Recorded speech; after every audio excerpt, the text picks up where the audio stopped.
The Mark 8 Volkswagen Golf R has finally landed in Australia. What's good? What's bad? What's awesome? What's annoying? Today we're going to find out in this special episode of Mighty Car Mods.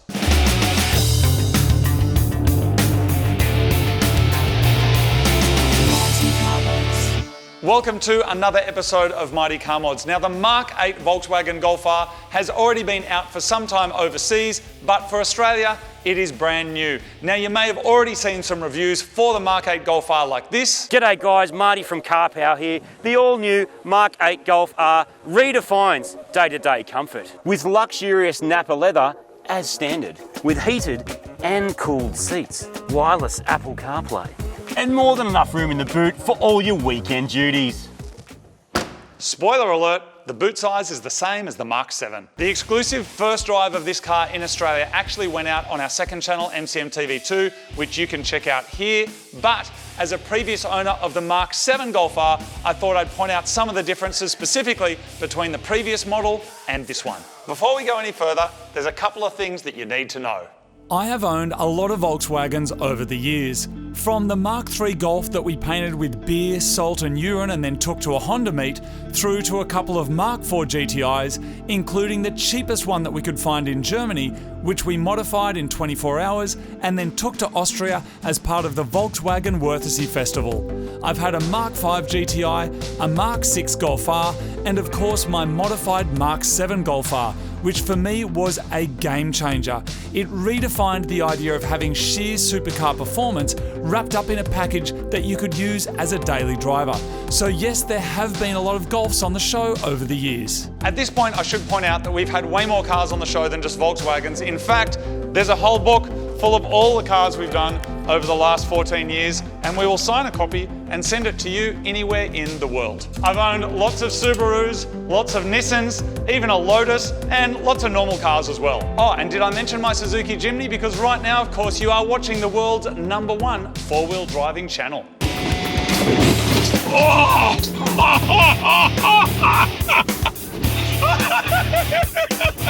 Now, I've heard from a lot of people who got into the Mark 7 Golf R because they saw the video of my Mark 7 Golf R. And so I decided I had a responsibility to give you my real impressions on the Mark 8 Golf R. 3 important notes. Number 1, this 180SX is going to be freaking awesome. Number 2, I'm probably going to like this car. Confirmation bias is where your mind has a preconceived idea about an idea that you believe in because you already hold a belief that holds that belief to be the true belief about the thing that you're believing in. Golfs are not the best car in the world and they're not the fastest car in the world, but psychologically, I'm going to be primed to try and find aspects of this car that fit my view, which is I like them. There are some things I don't like, and I'll tell you about them soon. Number 3, as a composer, I've been paid to write music for Volkswagen TV commercials. I've also done music for Ford, Volvo, Ram, Mazda and Toyota, but we're not here to talk about GR Corollas today. It's all about the Golf. Volkswagen sponsored a video on the Mark 8 Golf R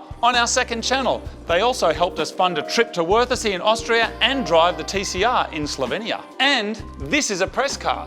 They gave it to me for free. I have to give it back. With all of that said, this video is not sponsored. No one asked us to make it. No one's paying us to make it. It's nothing more than my opinion. Keep in mind, in my opinion, a Daihatsu Mira is the best car in the world. And when it comes to 2 wheels, it's the 110cc Honda CT110. Which is why we painted our walls Honda red. Compared to the Mark 7 Golf R, the Mark 8 is pretty much the same dimensions, but it is a little bit heavier. The car's built on the same MQB platform as the Mark 7 and features the same EA888 engine. Volkswagen, where are the gas struts for this? Okay, the engine's not exactly the same, but there'll be more on that soon. The Mark 8 has a 2-litre 4-cylinder engine with a 7-speed DSG and launch control. Australia only gets the DSG automatic, whereas US and Canada actually get manual as an option because over there they love driving stick and a huge number of Golfs sold over there are sold as manual. The Mark 8 also makes more power than the Mark 7, 320 horsepower, which is 235 kilowatts. It's basically up 22 kilowatts and up 20 Newton meters of torque. Volkswagen claim the 0 to 100 time in this car is 4.8 seconds, but I can tell you now that is absolute bullshit. There are videos on YouTube of people going way faster than that, and Car and Driver recorded a time of 3.9 seconds. Why? Why would you say it's slower than it really is? That makes no sense at all.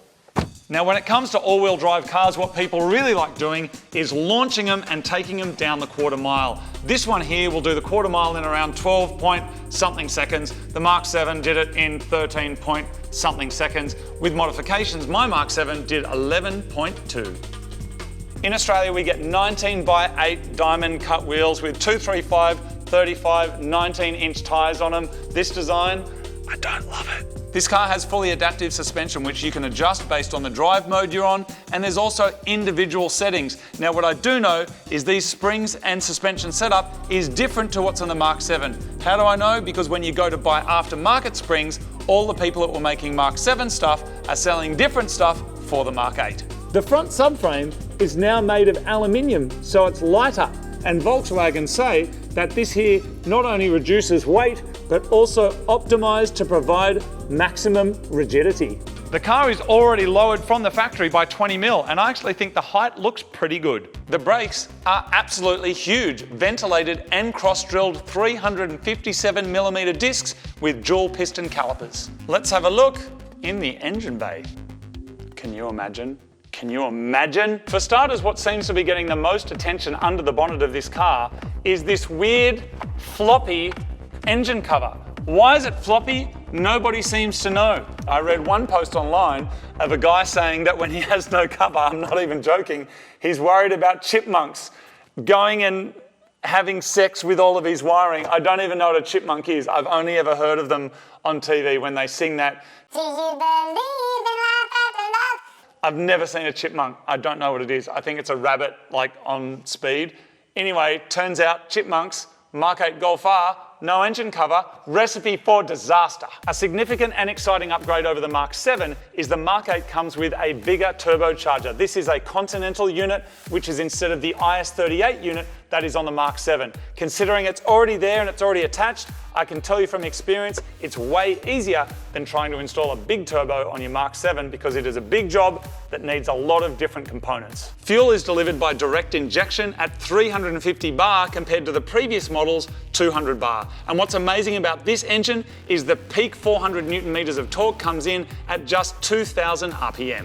The exhaust manifold on this EA888 engine is actually incorporated into the cylinder head. This means you've got less turbo lag, quicker spool-up times, and better thermal efficiency.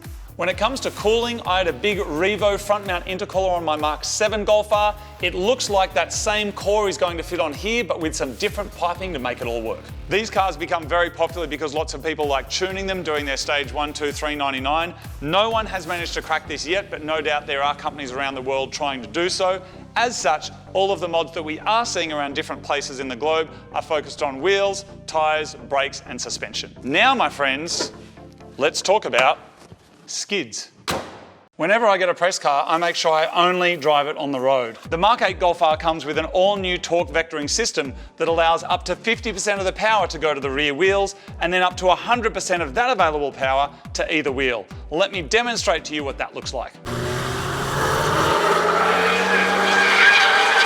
The all-wheel drive 4Motion system can have a tendency to understeer when you're driving at the limit on corners. What this does is if you're turning to the left, it'll send more power to the right wheel. If you're turning to the right, you guessed it, it's going to send more power to the rear left wheel. And then when you're on a straight, power to both wheels. So the Mark 8 Golf R has a really fat exhaust that runs all the way through down to valved little exhaust flaps in the back there. Now traditionally, when people change the cars to an aftermarket exhaust, they've got two options, either resonated or non-resonated. This one from the factory is unresonated. So if you did install an aftermarket GPF cat back exhaust on here with a resonator in it, it's probably going to be softer than this. Now the car does pump some fake exhaust sound into the car, and it is one of my criticisms that even with an exhaust this big, no matter what mode you're in, it is still really quiet, but we'll talk more about that later. With all of the media that's come out about this car already overseas, there is one thing that's lighting up the comments like crazy, one thing that is a massive controversy, and it's time to talk about it, so we need to take a walk so I can show you my big knob. Welcome to my recording studio, my real job. Now, so much technology has changed in the way that music is made and the way that video is made, but one company realized that people did really still just want one thing, and that is Mackie with their very famous big knob. There's a whole lot of different buttons on there, but the most important one was the volume knob. Now, I have the modern interpretation of that, which is called a quartet by Apogee. Now, this here is just all little touch buttons, but there is one thing that has stayed, and that is the volume knob. One of the things that I love more than anything else in the world is vintage synthesizers. And what is the most common trait of a vintage synthesizer? They are absolutely covered in knobs. You can grab anything, you can hit switches, you can instantly make whatever sounds you needed to make. Now, while this one here came out in the 1970s, things look very different today. Due to a range of different cost-cutting, marketing, and accessibility issues, a lot of synthesizers have now been recreated as digital plugins. So the equivalent of these old vintage synthesizers is now on a screen like this. And if this was a touch screen, I would hold a note and I would touch it. My screen is not a touch screen, so I've got to get a mouse and I've got to do all of my settings like this.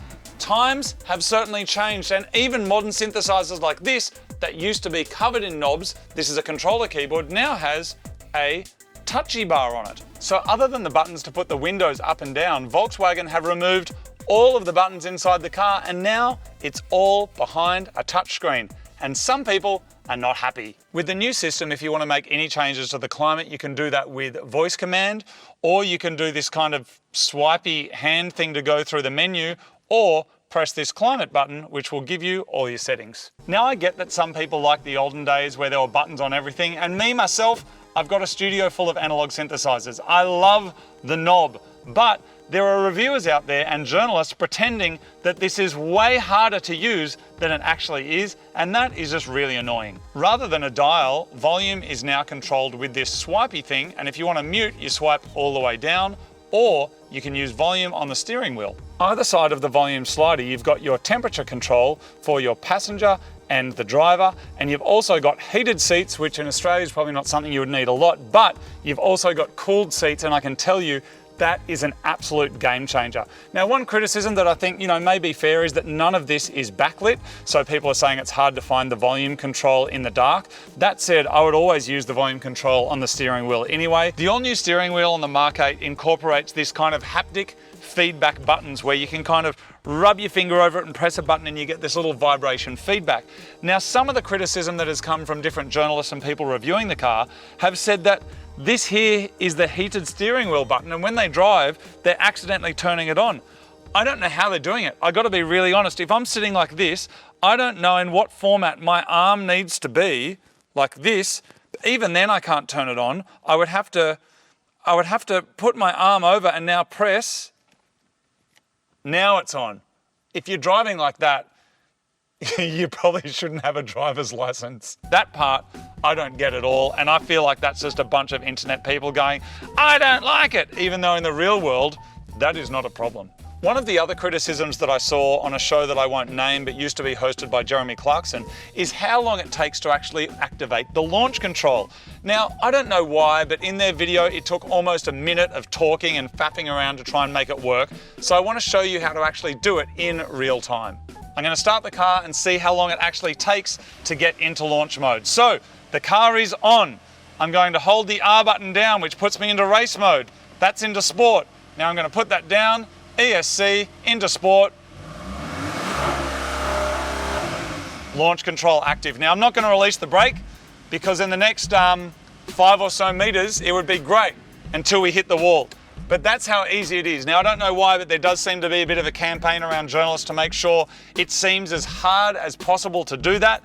This is done via a shortcuts menu that you can set up with all sorts of different things. You put your ESC in the shortcut, drop down, choose what you want, off you go, you smoking fools at the lights, at the track, on your private road.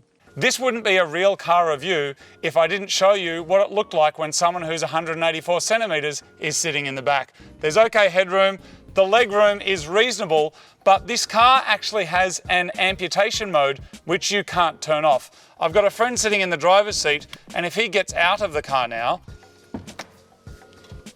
yep, I'm now completely crushed. That is apparently called a convenient entry and exit function. You cannot turn it off.